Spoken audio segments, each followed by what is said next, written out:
In possibly the biggest fixing scandal in sports history, Rothstein became the man that almost ruined America's cherished pastime. Arnold Rothstein was the man who people pointed the finger at who financed the fixing of the 1919 World Series, which almost destroyed baseball. The 1919 Chicago White Sox were the best team in baseball.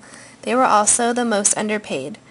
Led by pitcher Eddie Cicotte and including the great Joe Jackson, 8 players decided to deliberately lose the World Series in exchange for a big payday. The players approached New England gambler Joseph Sullivan, who agreed to pay the players a total of $100,000 to be split among them. All they had to do was assure Sullivan that they would purposely lose the series. The players agreed. Even though Cicotte and the players admitted their role in the scandal, all the confessions had mysteriously disappeared. With no evidence, the judge was left no choice but to throw the case out, clearing Rothstein and the players. The players and conspirators are long dead, but the controversy still rages on. The Black Sox scandal of 1919 started out as a few gamblers trying to get rich, but turned into one of the biggest and darkest events in baseball history. The Black Sox scandal marks the beginning to corruption within sports, as seen today through the use of drugs and steroids. While gambling came to undermine the goodness of the sport in 1919, today this can be seen in the use of steroids in players such as McGwire and Sosa.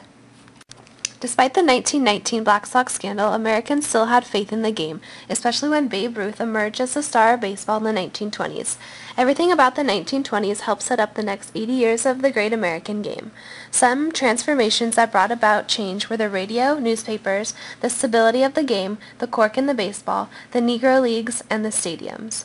Radios could be mass-produced cheaply and allowed for broadcasts of the baseball games.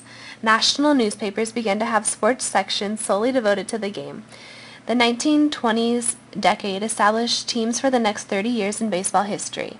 The ball being made of a cork center changed the emphasis from pitching to hitting.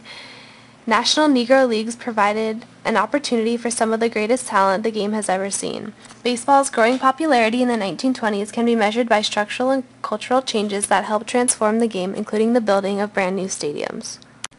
Babe Ruth, the Sultan of Swat, the King of Crash, the Colossus of Cloud, the Colossus of Cloud, Babe Ruth, the Great Bambino, emerged as baseball's greatest icon in the 1920s. He broke record after record during the 1920 baseball season, his first with the Yankees. Everything about today's game goes back to Ruth.